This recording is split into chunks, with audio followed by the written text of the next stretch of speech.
नमस्कार साथियों, एक बार पुनः आप सभी का दर्पण सिविल सर्विसेज के इस डिजिटल प्लेटफॉर्म पर स्वागत है। जैसा कि पिछली वीडियो में हमने वित्तीय समावेशन क्या होता है, वित्तीय समावेशन के लिए सरकार द्वारा क्या प्रयास किए जा रहे हैं और वित्तीय समावेशन के समक्ष कौन कौन सी चुनौतियां विद्यमान हैं, इस चीज़ को देखा था। और साथ ही साथ हमने गैर बैंकिंग वित्तीय कंपनियां क्या होती हैं, इस चीज़ को भी देखा था। आज के इस वीडियो में क्योंकि अब यहाँ से अभी तक हमने जो देख लिया, आपका एनबीएफसी तक हमने जो देखा, यहाँ से आपका जो मुद्रा बाजार होता है, मुद्रा बाजार या मौद्रिक नीति संबंधित जितने भी टॉपिक होते हैं वो अभी आपके समाप्त होते हैं। इसके बाद आपका चालू होगा पूंजी बाजार या शेयर मार्केट और उससे संबंधित टॉपिक्स। ठीक है, पर इन दोनों के बीच में हमको कुछ क्या करना है, टर्म्स पढ़नी है। ये टर्म्स जो हम पढ़ेंगे आज और कल के लेक्चर में जो पढ़ेंगे, अगले आने वाले लेक्चर में, इन सभी टर्म्स का संबंध पूंजी बाजार और मुद्रा बाजार से है। ये सभी टर्म्स आपके लिए प्री के लिए भी इंपॉर्टेंट हैं और साथ ही साथ मेंस के 3 मार्कर्स के लिए भी इंपॉर्टेंट है। ठीक है, तो इन सभी टर्म्स को आज हम समझते हैं। सबसे पहले आता है आपका आईपीओ। ये शब्द अभी आपने हाल के 2-3 दिनों में सुना होगा। लगभग 7 से 8 दिन पहले एक कंपनी है आपके यहाँ पे, नाइका। कौन सी? नाइका। और अभी 18 तारीख को, आज कितनी तारीख है? 19 तारीख है। कल एक और कंपनी का आईपीओ जारी हुआ। कौन सी कंपनी है वो? पेटीएम। पेटीएम का नहीं जारी हुआ एग्जैक्टली, पेटीएम की जो पेरेंट कंपनी है 91 कम्युनिकेशन, 91 कम्युनिकेशन, ठीक है, उसका जारी हुआ। पेटीएम बोल सकते हैं सामान्य भाषा में। तो क्या होते हैं आईपीओ? सबसे पहले उस चीज़ को समझते हैं। तो देखो यहाँ पे लिखा हुआ है, आईपीओ का अर्थ प्राथमिक बाजार में जनता को प्रतिभूतियों की बिक्री करना है। अब यहाँ पे शब्द आया है प्राथमिक बाजार क्या होता है, पहले उस चीज़ को थोड़ा समझ लेते हैं कि प्राथमिक बाजार क्या होता है। तो देखो, प्राथमिक बाजार मतलब 2 बाजार होते हैं। जो शेयर मार्केट होता है हमारा, पूंजी बाजार होता है, उसको 2 प्रकार से डिवाइड कर सकते हैं, आपका प्राथमिक बाजार और द्वितीयक बाजार। ठीक है, अब कंपनियां क्या करती हैं, अपने उसके व्यवसाय की वृद्धि के लिए, कंपनी को विस्तार देने के लिए बाजार से पैसा उगाती हैं, बाजार से पूंजी एकत्रित करती हैं। बाजार से पूंजी एकत्रित करने के लिए उनको क्या करना पड़ेगा, अपने शेयर जारी करने पड़ेंगे। तो शेयर जब पहली बार जारी किए जाते हैं, शेयर जब पहली बार जारी किए जाते हैं, मतलब कंपनी पहली बार बीएसई के माध्यम से, एनएसई के माध्यम से शेयर जारी करती है, तो ऐसे शेयर को क्या बोलते हैं हम? आईपीओ बोलते हैं। और ऐसे शेयर कहाँ जारी होते हैं? प्राथमिक बाजार में जारी होते हैं। प्राथमिक बाजार वह बाजार होता है जहां प्रथम बार जारी किए गए शेयरों को क्या किया जाता है? विक्रय किया जाता है या क्रय विक्रय किया जाता है। मतलब कंपनी द्वारा शेयर बेचे जाएगा और शेयर धारकों द्वारा क्या किया जाएगा, या ग्राहकों द्वारा खरीदा जाएगा। ठीक है, तो आईपीओ क्या हो गया? आईपीओ वह शेयर होते हैं जो पहली बार कंपनी द्वारा क्या किए जाते हैं, जारी किए जाते हैं। कंपनी क्या कब होती है? जब कंपनी वहां पे बीएसई या एनएसई में क्या होती है, या शेयर मार्केट में लिस्ट होती है। ठीक है, यहां पे लिखा हुआ है जब एक कंपनी अपने सामान्य स्टॉक या शेयर को पहली बार जनता, हमने जस्ट डिस्कस किया, पहली बार जनता के लिए जारी करती है, तो उसे आईपीओ या इनिशियल, नाम में ही क्या है, आईपीओ का फुल फॉर्म क्या होता है? Initial public offering. इनिशियल मतलब प्रारंभिक, जो सबसे पहली बार जारी होगा। ठीक है, तो इनिशियल पब्लिक ऑफरिंग कहते हैं। लिमिटेड कंपनियों द्वारा ये आईपीओ इसलिए जारी किया जाता है क्योंकि वह शेयर बाजार में सूचीबद्ध हो सके। ठीक है, तो कंपनियों द्वारा क्या किया जाएगा? शेयर जारी किया जाएगा। इसके बाद दूसरा दिया हुआ है follow on public offer, FPO. अब देखो, कंपनी ने क्या किया, उदाहरण के लिए समझ लो, नाइका कंपनी है। अभी उदाहरण के लिए हम समझ रहे हैं, नाइका कंपनी जो अभी 10 दिन पहले लिस्ट हुई है, पहली बार उसने 10 दिन पहले आईपीओ जारी किए थे। अब मान लो उसने आईपीओ जारी किए 1000 करोड़ रुपए के लिए। उनने 1000 करोड़ रुपए क्या किए, उगा लिए मार्केट से। ठीक है, पैसा उतना जुटा लिया, 1000 करोड़ रुपए के शेयर उनने मार्केट में जनता के बीच छोड़ दिए। ठीक है, यहां तक की कहानी खत्म हो गई। ये आईपीओ हो गया, प्राथमिक बाजार में उसका क्या हो गया, व्यापार हो गया।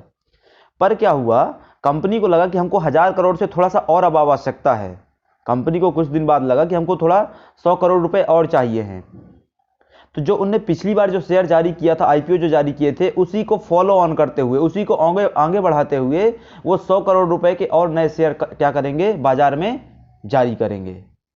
ठीक है, तो ऐसे शेयर जो आईपीओ के बाद जारी होते हैं पर वो बिल्कुल फ्रेश होते हैं, तो उनको क्या बोलेंगे हम? एफपीओ बोलेंगे। ठीक है, परिभाषा के तौर पे देखो तो फॉलो ऑन पब्लिक ऑफर को दूसरा पब्लिक ऑफर भी कहते हैं। सीधी सी बात है, फॉलो ऑन मतलब उसके पीछे जो आ रहा है दूसरा आ रहा है। जब शेयर बाजार में लिस्टेड कोई कंपनी फंड जुटाने के लिए सार्वजनिक तौर पर अपने शेयर बेचने की पेशकश करती है तो इसे फॉलो ऑन कहते हैं। मतलब देखो, अगर आप लिस्ट होने के लिए, सूचीबद्ध होने के लिए अगर आप शेयर जारी करते हैं पहली बार तो वो क्या होगा, आईपीओ होगा। और लिस्ट होने के बाद आप शेयर जारी करते हैं तो वो क्या होगा, एफपीओ होगा।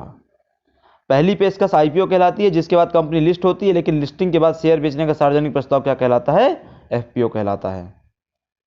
तो आशा करता हूं अभी समझ में आया होगा आपको कि आईपीओ क्या है और एफपीओ क्या है। ठीक है, और पहली बार जारी किए गए शेयरों का जब वो होता है व्यापार विक्रय क्रय विक्रय होता है तो उसको क्या बोलते हैं कि ये प्राथमिक बाजार है।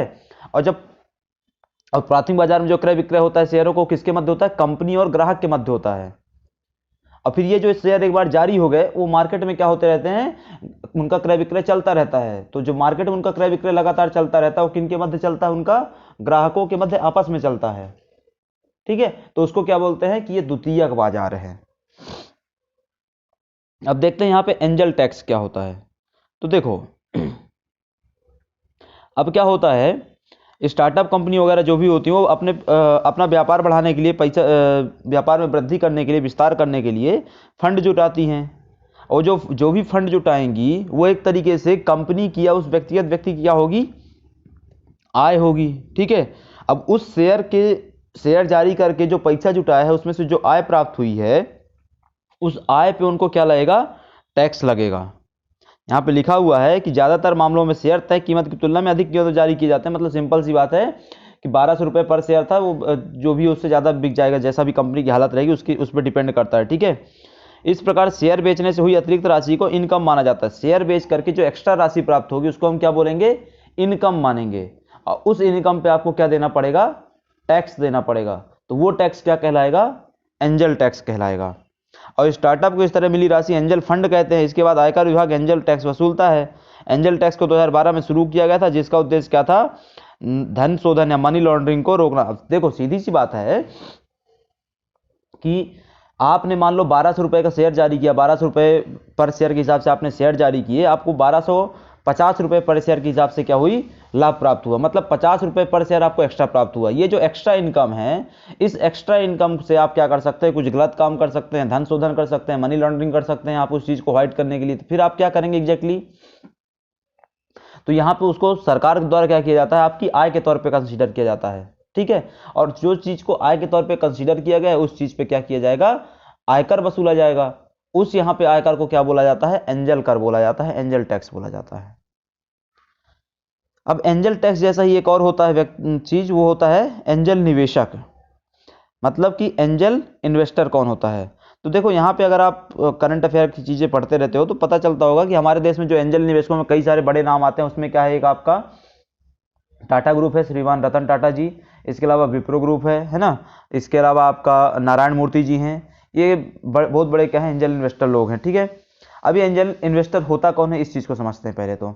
तो एंजल निवेशक क्या होता है, धनाढ्य व्यक्ति होते हैं, पूंजीपति लोग होते हैं जो किसी ऐसी छोटी स्टार्टअप कंपनी में निवेश करने के लिए सहमत होते हैं जिनके पास पूंजी की बेहद कमी होती है। जैसे उदाहरण के लिए हमारे देश में एक कंपनी चालू हुई ओयो, ठीक है, अग्रवाल जी वाली। ठीक है, अब ओयो के पास क्या करना था, ओयो के पास पैसे की कमी थी, व्यापार विस्तार करना था, मार्केट से पैसा वो जुटा सकते थे शेयर जारी करके, पर लिस्ट नहीं हुए थे। ठीक है, तो ऐसी स्थिति में क्या होता है फिर कि उनको पैसा चाहिए है।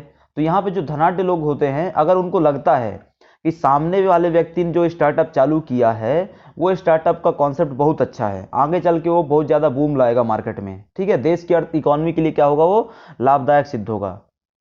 तो अगर उनको ऐसा लगता है तो वो उस कंपनी में क्या कर सकते हैं, कुछ पूंजी निवेश कर सकते हैं। ठीक है, तो आमतौर पर एंजल निवेशक उद्यमी होते हैं जो स्टार्टअप कंपनी शुरू करने वाले व्यक्ति के दोस्त या रिश्तेदार भी हो सकते हैं। एंजल निवेशक कंपनी के संस्थापकों के साथ साथ उनके व्यापार की अवधारणा विश्वास करते हैं। जस्ट अभी हमने डिस्कस किया कि एंजल निवेशकों को विश्वास होता है उस कंपनी के स्टार्टअप पर, उस स्टार्टअप पर, उस स्टार्टअप के कॉन्सेप्ट पर।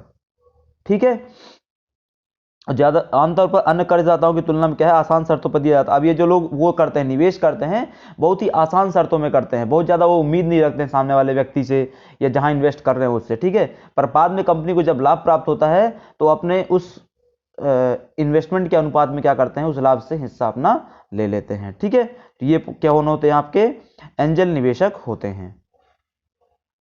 फिर होता है पी नोट्स। पी नोट्स क्या होता है, देखो अब हमारे देश में अगर किसी विदेशी व्यक्ति को निवेश करना है तो उसके लिए क्या होता है, दो रास्ते होते हैं, या तो एफडीआई से आ जाओ, फॉरेन डायरेक्ट इन्वेस्टमेंट, या कैसे आ जाओ, फॉरेन पोर्टफोलियो इन्वेस्टमेंट।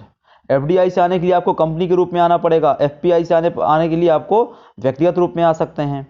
पर यहाँ पे क्या होता है, एफपीआई से आने में तमाम आपको क्या करना पड़ेगा, यहाँ पर निवेश करने के लिए अगर आप शेयर मार्केट में निवेश करना चाहते हैं तो आपको डीमेट अकाउंट खुलवाना पड़ेगा, 50 प्रक्रियाओं से गुजरना पड़ेगा। इसके लिए क्या किया जाता है, सरकार द्वारा विदेशी निवेश को प्रोत्साहित करने के लिए प्रक्रिया को आसान बनाते हुए पी नोट्स जारी करवा दिए जाते हैं उनके द्वारा। तो पी नोट्स क्या कहलाते हैं, ऑफशोर डेरिवेटिव। ऑफशोर मतलब क्या होता है, ऑफशोर का मतलब क्या होता है, किनारे वाला, ठीक है, तीरे वाला। तो ये क्या होता है विदेशी लोगों के लिए, इसलिए क्या हुआ है, किनारे वाला। तो ऑफशोर डेरिवेटिव होते हैं जो पंजीकृत एफपीआई द्वारा, पंजीकृत एफपीआई मतलब व्यक्तिगत निवेशक, एक तरीके से पंजीकृत व्यक्तिगत विदेशी निवेशक, ठीक है, और विदेशी संस्थानों को जारी किए जाते हैं जो सेबी में पंजीकृत हुए बिना क्या कर सकते हैं, शेयर मार्केट में निवेश कर सकते हैं। जस्ट हमने डिस्कस किया कि इनको एक तरीके से यहाँ पे सेबी के उस रास्ते से जाने की आवश्यकता नहीं। देखो सेबी के माध्यम से अगर आप जाओगे तो फिर क्या करना पड़ेगा, आपको यहाँ पे डीमैट अकाउंट खुलवाना पड़ेगा। आज की तारीख में अगर आपको शेयर मार्केट निवेश करना है तो जैसे आपका बैंक खाता होता है वैसे ही शेयर मार्केट में खाता होता है, डीमैट अकाउंट बोलते हैं उसको, उस प्रक्रिया से आपको गुजरना पड़ेगा। और अगर आप विदेशी निवेशक हैं, आपको इस प्रक्रिया से नहीं गुजरना है तो आपके लिए क्या व्यवस्था है, पी नोट की व्यवस्था है। अगला आता है आपका एफएटीएफ। ये क्या होता है, एफएटीएफ पिछले 1.5-2 साल में आप 50 बार सुन चुके होंगे इसको, ठीक है। क्यों सुन चुके होंगे, क्योंकि एक हमारा देश है पड़ोसी देश, उसको क्या है, एफएटीएफ की ब्लैक लिस्ट में जाने की उत्सुकता बहुत ज़्यादा है। तो यहाँ पे क्या आता है, एफएटीएफ क्या होता है, पहले उस चीज़ को समझ लेते हैं। तो एफएटीएफ क्या होता है, एक अंतर सरकारी नीति निर्माण निकाय है।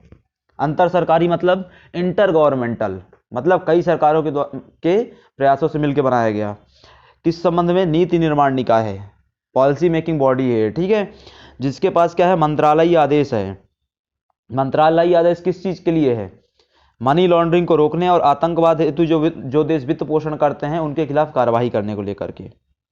भारत इसका सदस्य है, भारत इसका सदस्य जून 2014 में बना था, भारत इसका 34th मेंबर बना था, ठीक है, 34th मेंबर बना था।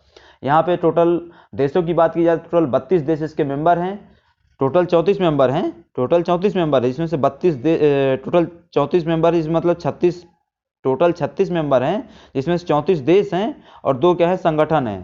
2 संगठन कौन से, तो आपका यूरोपियन यूनियन है और गल्फ कंट्रीज एसोसिएशन है, गल्फ कंट्रीज काउंसिल जीसीसी, ठीक है। गल्फ कंट्रीज काउंसिल में कौन से देश आते हैं आपका कतर हो गया, ओमान हो गया, बहरीन हो गया, ठीक है, ये सभी देश उस पर आते हैं। फिर इसके बाद आते हैं 2 शब्द, एक होता है अंश, दूसरा होता है डिबेंचर, ठीक है। अंश क्या होता है, तो अंश का तात्पर्य भागीदारी या हिस्सेदारी से होता है। किस चीज़ से होता है, भागीदारी या हिस्सेदारी से।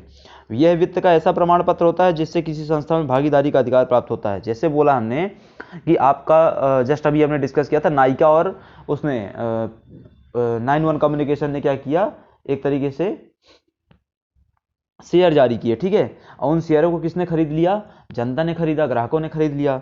तो इससे क्या हुआ, जिस व्यक्ति ने खरीदा उसको उस कंपनी में उतने प्रतिशत का क्या हो गया, अधिकार प्राप्त हो गया। जितने परसेंट के उसने शेयर खरीदे उतने परसेंट का उसको क्या प्राप्त हो गया, कंपनी में हिस्सेदारी प्राप्त हो गई, कंपनी में अधिकार प्राप्त हो गया, कंपनी के निर्णय में उसकी क्या होगी, भागीदारी होगी, ठीक है। तो ये क्या होता है, अंश होता है। ऐसी ही ये अंश किस लिए जारी किए जाते हैं, कंपनी द्वारा पैसा जुटाने के लिए, ठीक है। ऐसी एक चीज होती है डिबेंचर। देखो डिबेंचर भी पैसे जुटाने के लिए जारी किए जाते हैं, कंपनी द्वारा जारी किए जाते हैं, पर शेयर और डिबेंचर में एक अंतर होता है। शेयर में हमने क्या डिस्कस किया कि शेयर कंपनी द्वारा जारी किए जाएंगे और जो व्यक्ति उसको खरीदेगा उसको कंपनी में उतना स्वामित्व मिल जाएगा, अधिकार मिल जाएगा, वो वित्त का प्रमाण पत्र हो गया। डिबेंचर ही वित्त का प्रमाण पत्र है, पर खरीदने वाले व्यक्ति को यहाँ पे कंपनी में किसी तरीके कोई स्वामित्व या अधिकार प्राप्त नहीं होता है। यहाँ पे खरीदने वाला व्यक्ति, डिबेंचर कंपनी ने जारी किया, उसको जो व्यक्ति खरीदेगा वो यहाँ पे सिर्फ कर्जदाता कहलाएगा। मतलब कंपनी को, जिसने भी डिबेंचर जारी किया है जिस कंपनी ने, उस कंपनी को खरीदने वाले व्यक्ति ने क्या किया है, कर्ज दिया हुआ है। और कर्ज का तो सिंपल सा कॉन्सेप्ट ये है कि सामने वाला आपको आपका कर्ज लौटा देगा ब्याज के साथ, ठीक है। तो ये क्या होता है, डिबेंचर होता है। यह ऋण प्राप्ति, यहाँ पे ऋण नहीं होगा, ऋण होगा। यह ऋण प्राप्ति का एक साधन है जिसके माध्यम से सरकार या कंपनियां धन एकत्रित करती हैं। डिबेंचर खरीदने वाला वास्तव में क्या होता है, कर्जदाता होता है। अगला होता है आपका परम प्रतिभूति बाजार। परम प्रतिभूति बाजार या गिल्ड एज मार्केट क्या होता है? देखो अब क्या होता है, सरकार, देखो हमने इस चीज को पहले भी डिस्कस किया है, मौद्रिक नीति वाला कॉन्सेप्ट। मौद्रिक नीति के कॉन्सेप्ट में मौद्रिक नीति मेंटेन या बनाए रखने का, उसको नियंत्रित करने का काम किसका होता है? सरकार, एक तरीके से रिजर्व बैंक का होता है। उसके लिए उसके पास मौद्रिक नीति के उपकरण होते हैं जिसके माध्यम से वो क्या करते हैं, काम करते हैं। मौद्रिक नीति के उपकरण क्या होता है उसको हमने पहले भी डिस्कस किया हुआ है, repo rate, reverse repo rate, CRR, SLR, ये सभी चीजें। तो इससे क्या होता है, मार्केट में तरलता नियंत्रित होती है। मार्केट में तरलता को नियंत्रित करने के लिए सरकार के पास भी एक उपकरण होता है। सरकार के पास वो कौन सा उपकरण होता है, तो उसको क्या बोलते हैं, एक तरीके से परम प्रतिभूति बाजार वाला जो गेम होता है, प्रतिभूतियां जो होती हैं जिसमें आपके बॉन्ड्स होते हैं या अनुबंध पत्र होते हैं उन और गवर्नमेंट सिक्योरिटीज होती हैं, उनको काउंट किया जाता है। ठीक है, तो यहाँ पे क्या होता है, सरकार मार्केट में पैसे का फ्लो बढ़ाने के लिए, मार्केट में पैसे के फ्लो को कम करने के लिए क्या जारी करती है, अनुबंध पत्र निकालती है, और एक तरीके से क्या बोलना चाहिए, गवर्नमेंट सिक्योरिटीज जारी करती है। अभी जो अनुबंध पत्र गवर्नमेंट सिक्योरिटीज जारी होते हैं, ये डायरेक्ट सरकार नहीं बेचती है। सरकार की ओर से काम कौन करता है, RBI करता है। तो RBI गवर्नमेंट सिक्योरिटीज और बॉन्ड्स को जिस बाजार में बेचता है, उस बाजार को क्या कहा जाता है, गिल्ड एज मार्केट कहा जाता है, परम प्रतिभूति बाजार कहते हैं। ठीक है, अब आता है कि प्रतिभूतियां क्या होती हैं। सरकारी प्रतिभूतियां, गवर्नमेंट सिक्योरिटीज, GSEC, ये क्या होती हैं? तो जो गवर्नमेंट वो जारी करती है, गवर्नमेंट सिक्योरिटीज जारी करती है, अनुबंध पत्र जारी करती है, दो प्रकार के होते हैं, अल्पकाल के आधार पर और दीर्घकाल के आधार पर। जो अल्पकालिक होते हैं, 51 दिन, 182 दिन, 364 दिन, मतलब मैक्सिमम 1 साल तक के लिए 3 रूपों में हो सकते हैं, उसको क्या बोला जाता है, ट्रेजरी बिल। गवर्नमेंट सिक्योरिटीज, ऐसी गवर्नमेंट सिक्योरिटीज जो अल्पकाल की होती हैं, 1 साल के टाइम पीरियड के लिए के अंदर की होती हैं, 3 रूपों में होती हैं, 51 दिन, 182 दिन, 364 दिन, उनको क्या बोलते हैं हम, आपका ट्रेजरी बिल बोलते हैं। दूसरी होती है दीर्घकालिक वाली। दीर्घकालिक वाली क्या होती हैं, तो आपको वो गवर्नमेंट सिक्योरिटी जो लंबे समय के लिए जारी की जाए, इसमें सरकारी बॉन्ड और दिनांकित प्रतिभूतियां आती है। दिनांकित प्रतिभूतियां क्या होती हैं, एक टाइम पीरियड बताया गया, फिक्स टाइम पीरियड बताया गया कि इतने दिन बाद इसमें काम होगा। ठीक है, ये आपको वापस मिलेगी, तो उसको क्या बोलते हैं, दीर्घकालीन सरकारी प्रतिभूतियों को क्या बोला जाता है, सरकारी बॉन्ड या दिनांकित प्रतिभूति कहा जाता है। तो ये क्या था दोस्तों, आपका पूरा टर्म्स थी। कुछ टर्म्स अभी बची हुई हैं जिनको हम अगले कल के लेक्चर में डिस्कस करेंगे। तो आज का लेक्चर यहीं समाप्त करते हैं, मिलते हैं आपसे अगले वीडियो में, तब तक के लिए आप सभी का धन्यवाद।